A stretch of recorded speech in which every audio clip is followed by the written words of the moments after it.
شكرا يا ربي شكرا هديت قلبي شكرا نورت دربي شكرا شكرا يا رب شكرا يا ربي شكرا هديت قلبي شكرا نورت دربي شكرا شكرا يا رب شكرا يا رب يا منزل القرآن يا خالق الإنسان يا رب يا رحمن شكرا يا رب شكرا يا رب يا منزل القرآن يا خالق الإنسان يا رب يا رحمن شكرا يا رب شكرا يا ربي شكرا هديت قلبي شكرا نورت دربي شكرا شكرا يا رب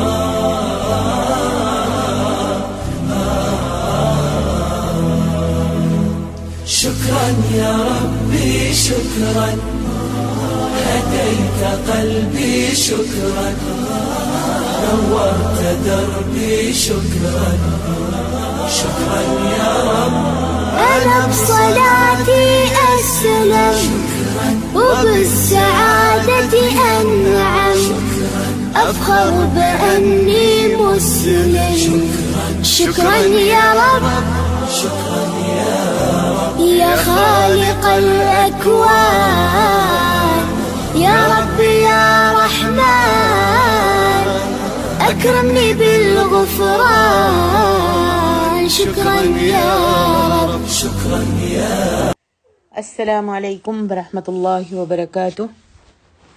الحمد للہ رب العالمین.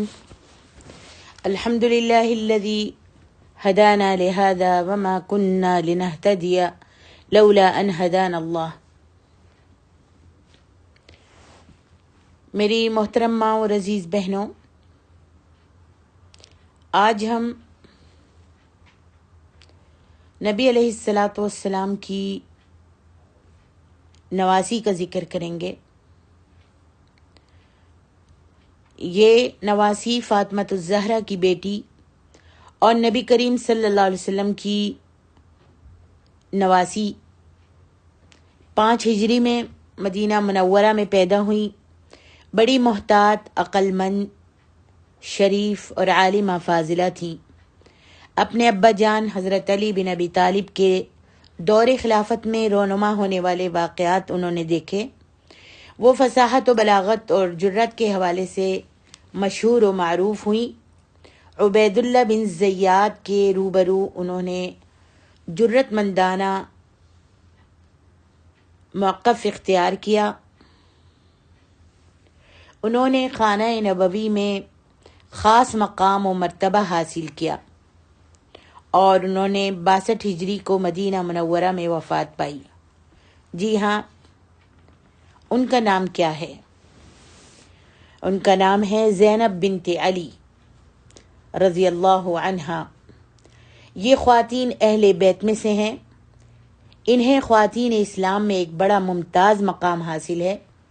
یہ ایک ایسی جلیل القدر خاتون ہیں جن کی فضل و شرف کے اعتبار سے جڑیں مضبوط ہیں. جب میں نے خواتین اہل بیت کی سیرت کا مطالعہ شروع کیا تو حضرت زینب بنت علی کو قیمتی ہار کے نگینے کی مانند پایا.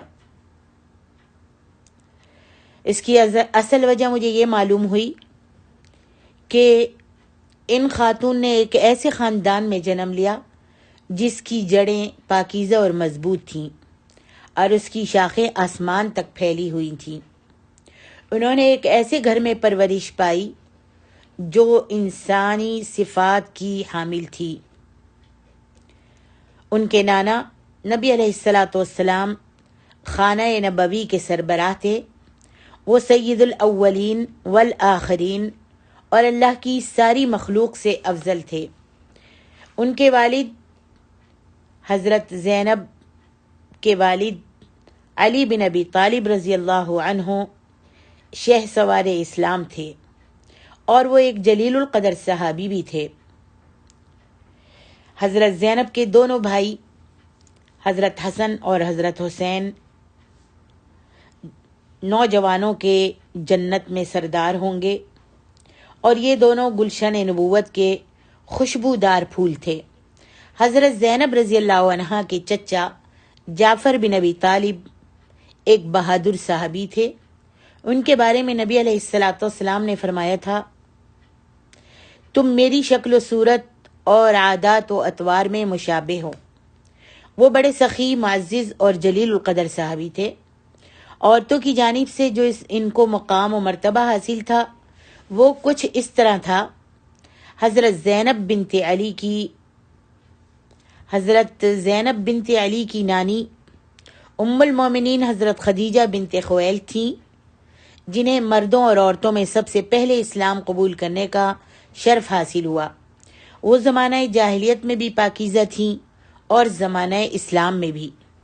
انہوں نے نبی علیہ الصلاۃ والسلام کا صدق دل سے ساتھ دیا اور سب سے پہلے اسلام قبول کرنے کا شرف حاصل کیا اور ایک کامل خاتون کے روپ میں متعارف ہوئیں۔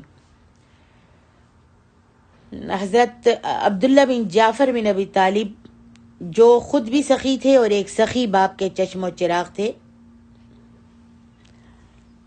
اور نبی علیہ الصلاۃ والسلام کے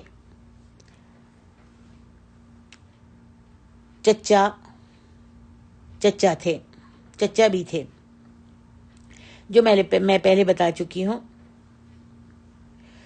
ان کی دادی حضرت فاطمہ بنت اسد بن ہاشم بن عبد مناف الہاشمیہ القرشیہ تھی، جنہیں فضل و شرف کے اعتبار سے فوقیت حاصل ہوئی اور پہلے مہاجرین کی فرصت میں شامل ہونے کا اعزاز بھی حاصل ہوا اور نیکیوں کے میدان میں ہمیشہ آگے بڑھنے کا شرف حاصل ہوا۔ ان کی والدہ حضرت فاطمہ الزہرا تھیں، جو نبی علیہ الصلاۃ والسلام کی لاڈلی بیٹی تھیں اور وہ خواتین جنت کی سردار تھیں۔ ان کی ہمشیرہ حضرت زینب کی بہن ام کلثوم بنت علی تھیں، جنہیں خواتین اہل بیت میں بڑا فضل و شرف حاصل تھا۔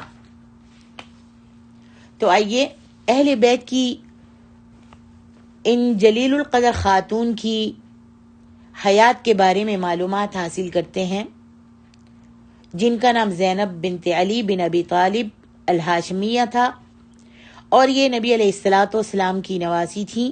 نبی علیہ الصلاۃ والسلام کی زندگی میں 5 ہجری کو حضرت زینب بنت علی کی اس دنیا میں ولادت ہوئی، تاکہ زمانے کی تاریخ کے اوراق میں سنہری باب رقم ہو سکیں۔ مدینہ منورہ میں ان کی ولادت کی خبر مشہور ہوئی تو حضرت فاطمہ الزہرا نے ایک بچی کو جنم دیا ہے۔ یہ خبر جب مشہور ہوئی کہ حضرت فاطمہ نے ایک بچی کو جنم دیا ہے، نبی علیہ الصلاۃ والسلام نے ان کا نام اپنی بڑی بیٹی کے نام پر عذرا محبت زینب رکھا۔ اس بچی کی پیدائش پر مہاجر و انصار سبھی بہت خوش ہوئے، اس لیے نبی علیہ الصلاۃ والسلام، حضرت علی بن ابی طالب اور حضرت فاطمہ الزہرا، حضرت حسن اور حضرت حسین نے بہت زیادہ خوشی کا اظہار کیا۔ یہ سبھی خانہ نبوی کے ستون تھے، انہیں گھر میں مرکزی حیثیت حاصل تھی۔ اس گھرانے میں جو اولاد پیدا ہوئی اس نے تقوی و طہارت کے اعتبار سے دنیا میں شہرت حاصل کی۔ پاکیزہ خانہ نبوی نے اس نو مولود کا انتہائی مسرت و شادمانی سے استقبال کیا، جس کی آمد سے گھر کا آنگن مہک اٹھا تھا۔ یہ شریف گھرانے کی چشم و چراغ تھیں، جس کے بارے میں اللہ تعالیٰ نے سورۃ الاعراف میں فرمایا ہے، سورۃ الاحزاب میں فرمایا ہے، انما یرید اللہ لیذہب عنکم الرجس اہل البیت ویطہرکم تطہیرا۔ اہل بیت اللہ، اے اہل بیت، اللہ تم سے آلودگی دور کر دینا چاہتا ہے، یعنی اہل بیت سے اللہ تعالیٰ آلودگی دور کر دینا چاہتا ہے، اور اے اہل بیت تمہیں اچھی طرح پاک کر دینا چاہتا ہے۔ اس میں کوئی شک نہیں کہ نبی علیہ الصلاۃ والسلام کو اپنی تمام بیٹیوں میں حضرت فاطمہ کے ساتھ زیادہ لاڈ اور پیار تھا، اس لیے کہ یہ جلیل القدر خاتون نے نبی علیہ الصلاۃ والسلام کی عادت و اطوار کو اپنا رکھا تھا، اور ان کی شکل و شباہت بھی آپ سے ملتی جلتی تھی۔ اس کے بارے میں نبی علیہ الصلاۃ والسلام فرماتے تھے، فاطمہ تو بضعۃ منی، فاطمہ میرے جگر کا ٹکڑا ہے۔ اللہ اکبر۔ اس لیے حضرت فاطمہ الزہرا کے ہاں جب زینب نے جنم لیا تو نبی علیہ الصلاۃ والسلام کے دل کو وہ بھی اسی طرح لاڈلی اور پیاری لگیں جس طرح کہ ان کی والدہ تھیں، یعنی فاطمہ تھیں۔ ایسا بھلا کیوں نہ ہوتا، آپ تو رحمت، شفقت اور امید کی کان تھے۔ زینب کو خانہ نبوی میں بڑا اہم مقام اور مرتبہ حاصل ہوا۔ نبی کریم صلی اللہ علیہ وآلہ وسلم اس بچی پر خصوصی توجہ دیا کرتے تھے، حضرت زینب پر خصوصی توجہ دیا کرتے تھے۔ ایمان اور تقوی کی خوشبودار فضا میں، دین اور تقوی کے مہکتے ہوئے ماحول میں، عمدہ انداز میں یہ پروان چڑھیں۔ حضرت فاطمہ رضی اللہ عنہا اپنی خوبصورت ننھی سی گڑیا زینب پر پوری توجہ دینے لگیں اور ان کو بچپن ہی میں دودھ پلانے کے ساتھ ساتھ ایمان کی غذا مہیا کرنے لگیں۔ وہ اپنی بیٹی زینب میں شفقت، ہمدردی اور رحمت کے حوالے سے وہ تمام خوبیاں دیکھنا چاہتی تھیں جو ان کی بڑی بہن ابو العاص کی بیوی حضرت زینب میں پائی جاتی تھیں، جو 8 ہجری میں وفات پا چکی تھیں۔ یوں ہی دن گزرنے لگے، یہاں تک کہ 11 ہجری کو نبی علیہ الصلاۃ والسلام اپنے حقیقی خالق سے جا ملے، یعنی آپ وفات پا گئے، جس کی وجہ سے جزیرت العرب میں لرزہ طاری ہو گیا۔ یہ چھوٹی سی زینب جب انہوں نے دیکھا کہ خانہ نبوی میں عورتیں اور مرد سب آنسو بہا رہے ہیں، ہر کوئی حبیب کبریا حضرت محمد صلی اللہ علیہ وآلہ وسلم کی جدائی میں دل گرفتہ ہے، یہ ننھی زینب کے دل پر اس واقعے کا گہرا اثر پڑا۔ مسلمانوں نے نبی صلی اللہ علیہ وسلم کو الوداع کیا، اور ہم سب کو معلوم ہے یہ تو زندگی کی ایک ریت ہے، جو اس دنیا میں آیا اس نے ایک دن یہاں سے ضرور جانا ہے۔ یہ اللہ تعالیٰ کا اٹل فیصلہ ہے جو اس کے بندوں پر نافذ ہو کے رہتا ہے۔ یہ چھوٹی سی زینب نے دیکھا کہ اس کی والدہ فاطمہ الزہرا اپنے ابا جان کی وفات سے بہت غمگین ہیں اور اداس ہیں، ہر وقت ان کی آنکھوں سے آنسو بہتے رہتے ہیں اور ان کا دل جو ہے وہ غمگین رہتا ہے۔ پھر انہوں نے یہ بھی دیکھا کہ ان کی امی جان بیمار ہو گئیں۔ نبی علیہ الصلاۃ والسلام کی وفات کا بہت اثر لیا حضرت فاطمہ نے اور بیمار ہو گئیں۔ یہ چھوٹی سی زینب اپنی امی جان کے قریب رہنے کی وجہ سے یہ سب صورتحال دیکھتی رہتی تھی۔ ان کی عمر ابھی 5 سال سے زیادہ نہیں ہوئی تھی۔ ان کو یہ اندیشہ لاحق تھا کہ ان کی والدہ بھی اب تھوڑے دنوں کی مہمان ہیں، پھر وہ اپنی چھوٹی بہن ام کلثوم کے ساتھ اکیلی رہ جائے گی۔ زینب اور ان کی بہن ام کلثوم اپنی امی جان کے بستر پر آ کر بیٹھ جاتی تھیں، جو نبی اکرم صلی اللہ علیہ وسلم کی وفات کے بعد بیمار ہو کر بستر پر دراز ہو چکی تھیں۔ دونوں ننھی چھوٹی چھوٹی بیٹیاں اپنی امی کو خوش رکھنے اور ان کا دل لگانے کی کوشش کرتی، لیکن حضرت فاطمہ الزہرا اپنے ابا جان کی وفات سے 6 مہینے کے بعد ہی اپنے اللہ کو پیاری ہو گئیں اور راضی خوشی جنت الفردوس کی وارث بن گئیں۔ اللہ اکبر۔ حضرت زینب کو اپنے باپ حضرت علی کے گھر میں بچپن ہی میں ذمہ داری کا بوجھ اٹھانا پڑ گیا۔ وہ اپنی والدہ کی جگہ کچھ گھریلو کام میں مشغول رہنے لگیں اور ان کے دونوں بھائی حسن اور حسین اپنی استطاعت کے مطابق طاقت کے مطابق ان کا ہاتھ بٹاتے تھے۔ آئیے اب ہم اس چیز کا جائزہ لیتے ہیں کہ حضرت زینب بنت علی نے بڑی ہو کر کس ثابت قدمی کا ثبوت دیا۔ حضرت زینب نے اپنے آبائی صاف ستھرے گھر میں پرورش پائی۔ بچپن ہی میں چہرے پر ذہانت کے آثار دکھائی دیتے تھے۔ وہ صفائی، پاکیزگی، دینداری میں حضرت فاطمہ رضی اللہ عنہا اور اپنی نانی حضرت خدیجہ رضی اللہ عنہا کی ہو بہو تصویر تھیں۔ ان خوبیوں میں وہ اپنی بہنوں میں ممتاز دکھائی دیتی تھیں۔ جب زینب نے جوانی میں قدم رکھا تو بنو ہاشم اور قریش کے بہت سے لوگوں نے رشتہ لینے کی خواہش ظاہر کی، لیکن حضرت علی رضی اللہ عنہ نے نہایت ہی عمدہ انداز میں انہیں ٹال دیا۔ حضرت علی رضی اللہ عنہ دراصل اپنے قریبی رشتہ داروں میں اپنی بیٹی کی شادی کا ارادہ رکھتے تھے۔ جب انہیں ان کے حقیقی بھائی جعفر بن ابی طالب کے بیٹے عبداللہ کا پیغام آیا، جو کہ خود بھی سخی تھا اور سخی باپ کے بیٹے تھے، تو حضرت علی بن ابی طالب نے خوشی سے اس رشتے کو منظور کر لیا۔ حضرت عبداللہ بن جعفر رضی اللہ عنہ کو صحابی ہونے کا شرف حاصل تھا اور ان کو احادیث کو روایت کرنے کی سعادت بھی میسر آئی۔ انہیں چھوٹی عمر کے صحابہ کرام میں شمار کیا جاتا تھا۔ ان کو بڑی شان و شوکت میسر آئی۔ یہ بڑے معزز اور سخی تھے، امامت کے منصب پر فائز ہونے کے قابل تھے، نبی کریم صلی اللہ علیہ وسلم کے ہم شکل بھی تھے۔ نبی علیہ السلام نے ان کے بارے میں یہ ارشاد فرمایا تھا، وَأَمَّا عَبْدُ اللَّهِ فَشِبْهُ خَلْقِي وَخُلُقِي، عبداللہ شکل و صورت اور عادت و اطوار میں میرے مشابہ ہیں۔ صحیح مسلم میں عبداللہ بن جعفر سے ایک روایت ہے جس میں مذکور ہے، فرماتے ہیں جب نبی علیہ السلام سفر سے واپسی پر مدینہ منورہ میں داخل ہوئے تو حضرت فاطمہ کے ایک بیٹے کو اپنے ساتھ سواری پر بٹھا لیا اور مجھے بھی اپنے ساتھ اٹھا لیا، تو ہم تینوں مدینہ منورہ میں داخل ہوئے۔ عبداللہ بن جعفر رضی اللہ عنہ کو سیادت و قیادت اور علم و فضل کا اعزاز بھی حاصل تھا۔ حضرت عبداللہ بن عمر رضی اللہ عنہ جب بھی ان کو سلام کہتے تو یوں ارشاد فرماتے، السلام علیکم یا ابن ذی الجناحین، اے ذو الجناحین کے بیٹے تجھے سلام ہو۔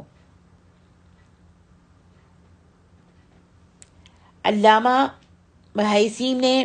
حیثمی نے مجمع الزوائد میں ایک روایت نقل کی ہے کہ ایک دن نبی اکرم صلی اللہ علیہ وسلم عبداللہ بن جعفر کے پاس سے گزرے، وہ کھیل رہے تھے۔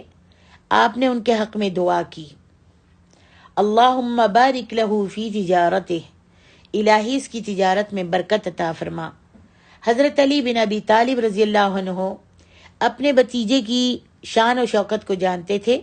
وہ یہ بھی جانتے تھے کہ نبی کریم صلی اللہ علیہ وسلم ان سے بہت پیار کرتے ہیں اور ان کو پسند کرتے ہیں، اس لیے حضرت علی نے اپنی بیٹی کا خاوند بننے کے لیے ان کو پسند کر لیا۔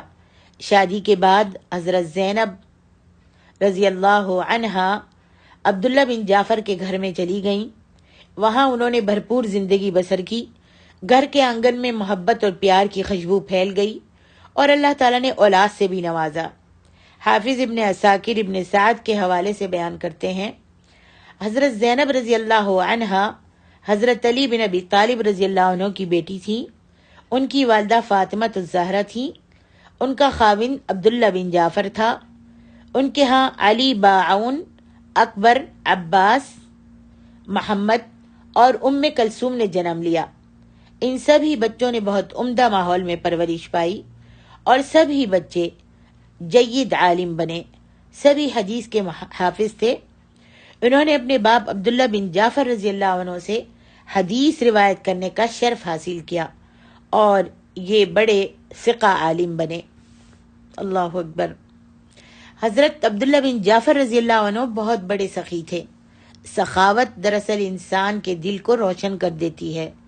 لوگ اس بات کو اچھی طرح جانتے تھے کہ حضرت زینب بنت علی خواتین اہل بیت میں سے ہیں اور ان کا خاوند عبداللہ بن جعفر سخاوت کا سمندر ہے، اسی لیے اکثر و بیشتر دیہاتی لوگ ان کے پاس آتے جاتے رہتے تھے تاکہ ان کی سخاوت کا فائدہ حاصل کر سکیں، کیونکہ انہیں اس بات کا اچھی طرح علم تھا کہ اہل بیت کے اس گھر سے کوئی خالی ہاتھ واپس نہیں گیا۔ اس حوالے سے لوگوں کی زبانوں پر تعریفی کلمات ہر وقت رہتے تھے۔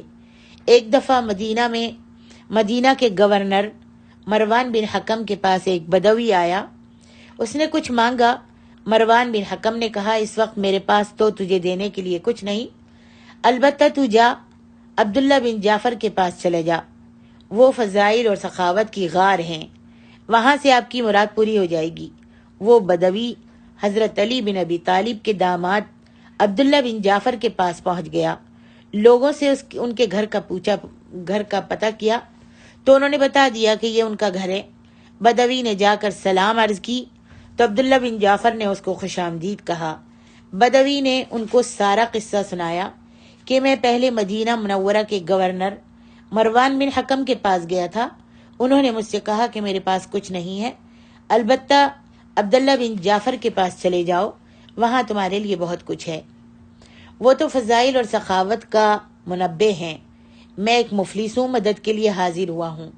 حضرت عبداللہ بن جعفر نے اس کی بات سن کر کہا، دیکھو یہ میری اونٹنی جو مال سے لدی کھڑی ہے، اس مال میں میری ایک قیمتی تلوار بھی ہے جسے میں نے 1000 دینار میں خریدا ہے، یہ اونٹنی اپنے سارے ساز و سامان کے ساتھ تیری ہے، لے جا، میری طرف سے یہ آپ کا تعاون ہے۔ تلوار کی قیمت میں نے تجھے اس لیے بتائی کہ کہیں کوئی دھوکے سے اونے پونے میں نہ لے جائے، تو اس سے کہیں تو تھوڑے بہت پیسوں میں اس کو بیچ نہ دے اور کوئی لے نہ جائے، تو اس لیے میں نے قیمت بتائی ہے۔ وہ بدوی خوشی سے بغلیں بجاتا ہوا اپنے گھر کو روانہ ہوا، جو بھی اس سے ملتا تھا اس کے سامنے اہل بیت کی سخاوت کی داستانیں بیان کرتا۔ حضرت عبداللہ بن جعفر کی سخاوت سے اس بدوی کے دن پھر گئے۔ اللہ اکبر۔ حضرت زینب نے اپنی زندگی کا کچھ حصہ مدینہ منورہ خلافت راشدہ کے زیر سایہ بسر کیا۔ جب حضرت علی بن ابی طالب کے ہاتھ پر 35 ہجری میں خلافت کی بیعت کی گئی، اس وقت حضرت زینب کی عمر 30 سال تھی۔ خلافت کے دوران پیش آنے والے واقعات کو اپنی آنکھوں سے انہوں نے دیکھا۔ انہوں نے وہ منظر بھی خود اپنی آنکھوں سے دیکھا کہ جب ان کے ابا جان نے مسند خلافت سنبھالنے کے بعد پہلا خطبہ دیا، اور بہت ہی خوبصورت خطبہ دیا۔ آپ نے فرمایا، وَاذْكُرُوا إِذْ أَنْتُمْ قَلِيلٌ مُسْتَضْعَفُونَ فِي الْأَرْضِ، اور یاد کرو جب تم تھوڑے تھے اور زمین میں کمزور بھی تھے۔ سورۃ الانفال کی یہ آیت ہے، اور خطبہ کافی لمبا ہے اس لیے ہم یہاں بیان نہیں کر رہے۔ حضرت علی بن ابی طالب رضی اللہ عنہ کچھ عرصے کے بعد مدینہ منورہ چھوڑ کر عراق چلے گئے۔ ان کی بیٹی حضرت زینب بھی ان کے ساتھ عراق چلی گئیں۔ اسی طرح داماد عبداللہ بن جعفر بھی عراق منتقل ہو گئے۔ ماہ رمضان 40 ہجری کو حضرت علی رضی اللہ عنہ کو شہید کر دیا گیا۔ حضرت زینب نے اپنے بابا جان کا قتل اپنی آنکھوں سے دیکھا۔ جب ان کی موت کا وقت قریب آیا تو ان کی زبان پر مسلسل، حضرت علی کی زبان پر مسلسل لا الہ الا اللہ کا ورد جاری تھا۔ اسی حالت میں ان کے ابا جان کی روح جو تھی قفص انصری سے پرواز کر گئی۔ انا للہ و انا الیہ راجعون۔ عراق میں دوسری مرتبہ زینب کو اپنے بھائی حسین بن علی کے فراق میں مبتلا ہونا پڑا۔ اپنے ابا جان کی شہادت کے تقریباً 20 سال بعد حضرت حسین رضی اللہ عنہ نے عاشورہ کے دن 61 ہجری کو کربلا کے میدان میں جام شہادت نوش کیا۔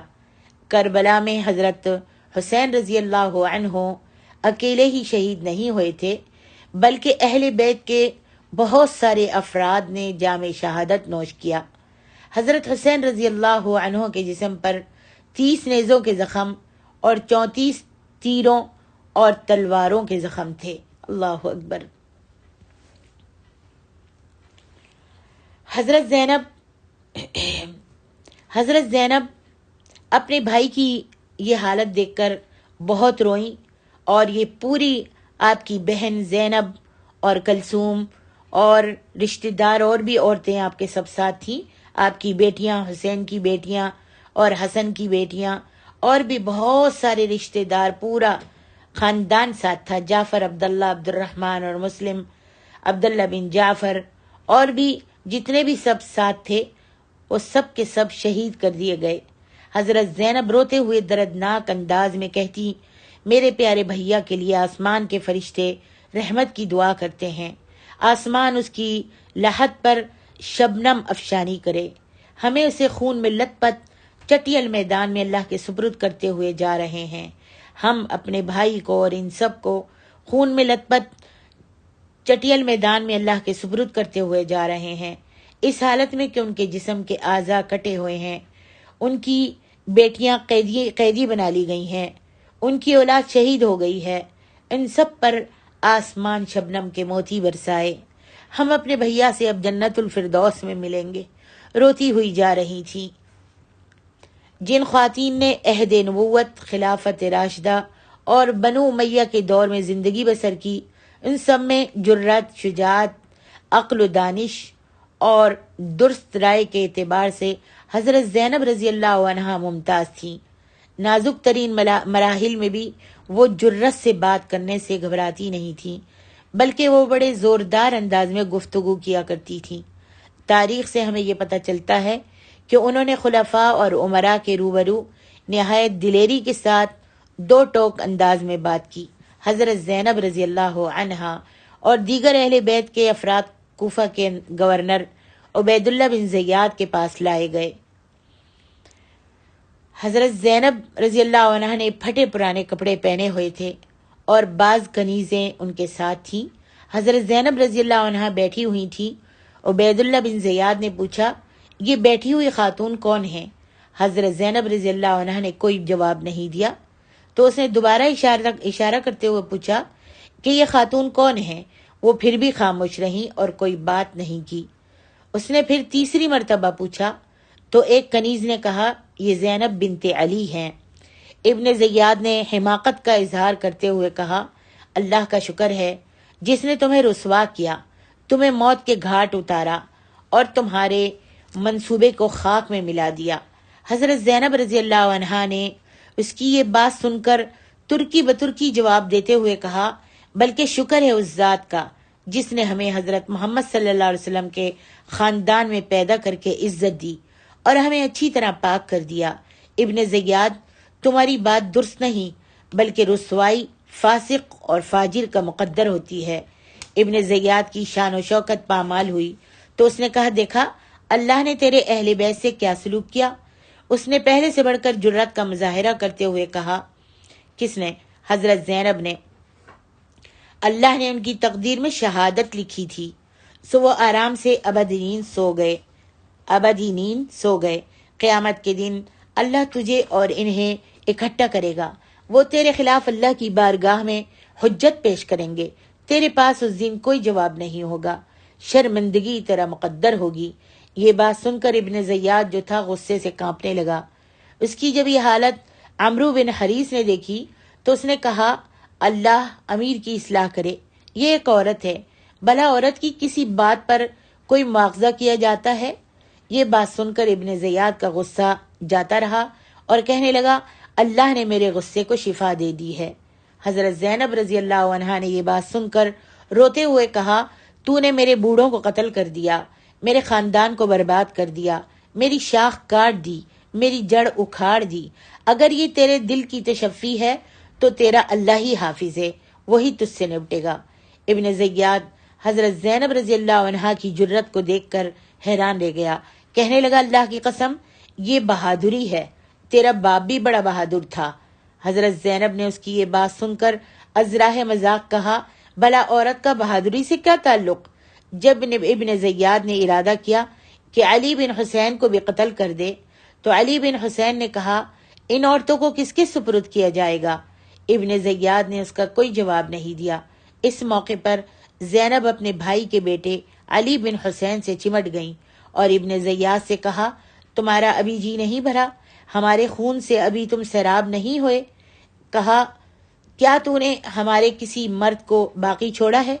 پھر وہ اپنے بھتیجے سے گلے ملی اور روتے ہوئے ابن زیاد سے کہنے لگی اگر تو اس معصوم کو قتل کرنا چاہتا ہے تو اس کے ساتھ مجھ کو بھی قتل کر دے۔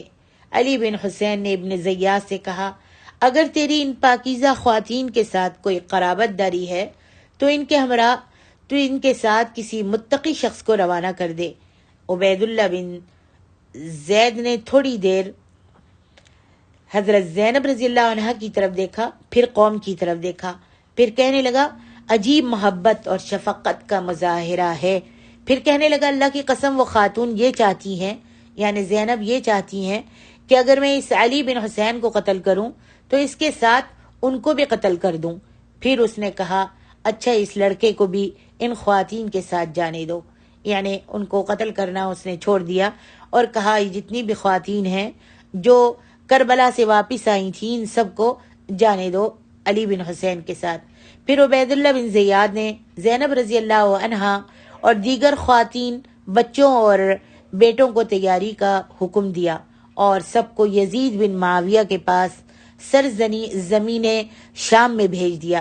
وہاں بھی حضرت زینب نے بے مثال جرأت و شجاعت کا اظہار کیا۔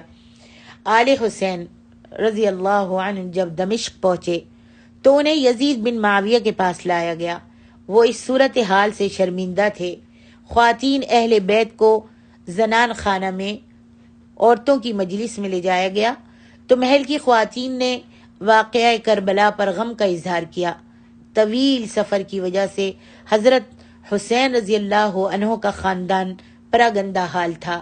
یزید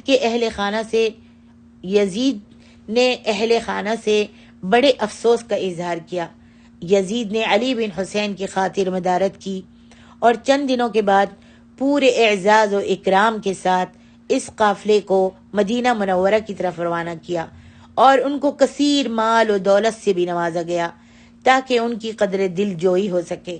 مدینہ منورہ کی جانب جب آل حسین کا قافلہ روانہ ہوا جو خواتین اور بچوں پر مشتمل تھا، ان کے ساتھ ایک نہایت ہی نیک دل شامی شخص کو روانہ کیا گیا۔ شامی ایک نیک دل مرد تھا، شامی آدمی، اس کو ان کے ساتھ روانہ کر دیا تاکہ راستے میں کسی کو کوئی تکلیف نہ ہو، راستے میں اگر کوئی ضرورت پڑی تو اس کو پورا کیا جائے۔ وہ شخص اہل بیت کا بڑا قدردان تھا اور دل سے احترام کرتا تھا۔ جب خواتین اہل بیت نے اس شخص کی شرافت اور خدمت کو دیکھا راستے میں تو زینب کی چھوٹی بہن نے کہا آپا جان کیا خیال ہے؟ اس شخص نے ہمارے پورے سفر میں بہت خیال رکھا ہے، ہماری خدمت اور حفاظت میں کوئی کسر باقی نہیں اٹھا رکھی، ہمیں بھی اسے کچھ نہ کچھ انعام تو دینا چاہیے۔ زینب رضی اللہ عنہا نے کہا ہمارے پاس اس کو دینے کے لیے زیورات کے علاوہ کچھ بھی نہیں ہے، ہم اسے بطور انعام زیور ہی دے دیتے ہیں۔ دونوں بہنوں نے اپنے ہاتھوں کے کڑے اتارے اور اس شخص کو پیش کرتے ہوئے کہا ہم معذرت چاہتی ہیں، ہمارے پاس اس سے زیادہ دینے کے لیے کچھ بھی نہیں ہے۔ اللہ اکبر، آپ نے ہماری بہت خدمت کی، بہت خیال رکھا، یہ ہماری طرف سے آپ انعام تحفہ قبول کر لیجئے۔ اس شخص نے روتے ہوئے جواب دیا اللہ کی قسم میں نے کسی دنیاوی غرض کے لیے یہ خدمات سر انجام نہیں دی، بلکہ میں نے تو محض اللہ کی رضا کے لیے یہ خدمت سر انجام دی ہے۔ تمہاری خدمت کرنا ہم مسلمانوں کا فرض ہے کیونکہ تم نبی علیہ السلام کے قریبی رشتہ دار ہو۔ یہ کہتے ہوئے اس نے دونوں سیدات زینب اور ام کلثوم کو واپس کر دیے کہ میں تو اہل بیت کا کوئی ادنا سا غلام ہوں، میرے لیے بس دعا کریں۔ مسجد نبوی کی زیارت کے بعد وہ دمشق واپس چلا گیا۔ حضرت زینب رضی اللہ عنہا کربلا میں اپنے بھائی حسین رضی اللہ عنہ اور اپنے شہید 2 بیٹوں کو دفن کرنے کے بعد مدینہ منورہ پہنچی۔ بیٹوں کے والد عبداللہ بن جعفر نے مدینہ میں شہادت کی خبر صبر و تحمل سے سنی اور اللہ تعالیٰ کے اس فیصلے کو تسلیم و رضا سے قبول کر لیا۔ اللہ اکبر۔ حضرت زینب بنت علی بڑی عالمہ فاضلہ خاتون تھیں۔ ان کو محدثہ ہونے کا شرف حاصل تھا۔ انہوں نے احادیث رسول علیہ الصلاۃ والسلام کو روایت کرنے کا اعزاز حاصل کیا۔ حضرت زینب رضی اللہ عنہا نے اپنے والدہ حضرت فاطمہ الزہرا سے حدیث روایت کرنے کا شرف حاصل کیا، اور اسی طرح انہوں نے اپنے خاوند کی والدہ حضرت اسماء بنت عمیس سے بھی حدیث روایت کی۔ ان کے علاوہ نبی کریم صلی اللہ علیہ وآلہ وسلم کے غلام تہمان یا زکوان رضی اللہ عنہ سے بھی حدیث روایت کی۔ حضرت زینب رضی اللہ عنہا سے بہت سے علماء، فقہاء اور تابعین نے احادیث روایت کرنے کا شرف حاصل کیا۔ اللہ اکبر۔ حضرت زینب رضی اللہ عنہ کا ایک زرین قول ہے، اور اس قول کو، ان کے اس زرین قول کو ہم سب بہنوں کو، تمام امت محمد کی جتنی بھی بیٹیاں ہیں، ان سب کو اپنے پلے اس قول کو باندھ لینا چاہیے اور یاد رکھنا چاہیے۔ فرماتی ہیں، جو یہ چاہتا ہے کہ اللہ کی مخلوق اس کی اللہ کے حضور سفارشی بنے، جو یہ چاہتا ہے کہ اللہ کی مخلوق اس کی اللہ تعالیٰ کے حضور سفارشی بنے، تو اس کو چاہیے کہ وہ اللہ سے ڈرتا رہے، کیونکہ وہ اس پر قادر ہے، اور اللہ سے شرماتا رہے، کیونکہ وہ اس کے قریب ہے، اور اس کے لیے یہ بھی ضروری ہے کہ وہ ہر دم ہر وقت اللہ کی تعریف کرتا رہے۔ کیا اس نے یہ بات نہیں سنی؟ سمع اللہ لمن دعا، اللہ تعالیٰ نے سن لی جس نے اس کی تعریف کی۔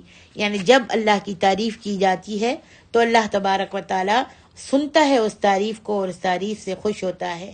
کیا پیاری بات ہے۔ زرعی قول جو انہوں نے زینب نے کہا ہے، ہم سب کو اپنے پلے سے باندھ لینا چاہیے۔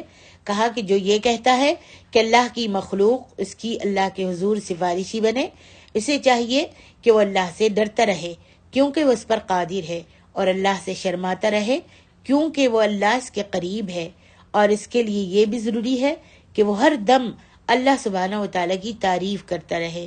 کیا اس نے یہ بات نہیں سنی؟ سمع اللہ لمن دعا، اللہ نے سن لی جس نے اس کی تعریف کی۔ اللہ سے نجات حاصل کرنے کی ایک ہی صورت ہے کہ ہر دم اس کی تعریف ہی کرتا رہے۔ اللہ ہم کو اپنی تعریف کرنے کی توفیق عطا فرمائے، اپنی حمد بیان کرنے کی توفیق دے، ہمیشہ اس کے حمد و ثنا میں ہم لگے رہیں، آمین۔ حضرت زینب بنت علی رضی اللہ عنہا نے خانہ نبوی کی خواتین میں سے، خاص طور پر صحابہ کرام کی خواتین میں سے عام طور پر بڑی یادیں باقی چھوڑی ہیں۔ اللہ تبارک و تعالی نے ان کی اولاد میں برکت عطا کی۔ علماء نسب نے بیان کیا ہے کہ زینب بنت علی کی اولاد مختلف شہروں میں آباد ہوئی، اور انہوں نے ہر جگہ شہرت پائی۔ اور زینب بنت علی کی اولاد میں بہت سی خوبیاں پائی جاتی ہیں، جس میں سے نمبر ایک ان کی خوبی یہ تھی کہ وہ آل نبی علیہ الصلاۃ والسلام میں سے تھے۔ دوسری خوبی یہ تھی کہ ان کے اہل بیت ہونے پر سب کا اتفاق ہے۔ تیسری خوبی یہ تھی کہ ان کی اصل بنو ہاشم سے تھی، کیونکہ حضرت زینب رضی اللہ عنہا کا خاوند عبداللہ بن جعفر ہاشمی تھا۔ اور چوتھی خوبی یہ تھی کہ ان پر صدقے کا مال جو تھا حرام تھا، صدقہ حرام تھا، کیونکہ وہ آل نبی میں سے تھے۔ یہ ایسی خصوصیات تھیں جن کی وجہ سے لوگوں کے دلوں میں ان کی بڑی قدر و منزلت تھی۔ اللہ اکبر۔ حضرت زینب رضی اللہ عنہا اپنے بھائی حضرت حسین کی شہادت اور اپنے دونوں بیٹوں عون اور محمد کی شہادت کے بعد تقریباً 1 سال تک زندہ رہیں۔ جو صحابہ کرام مدینہ منورہ میں زندہ تھے وہ حضرت زینب کو بڑی قدر و منزلت کی نگاہ سے دیکھتے تھے۔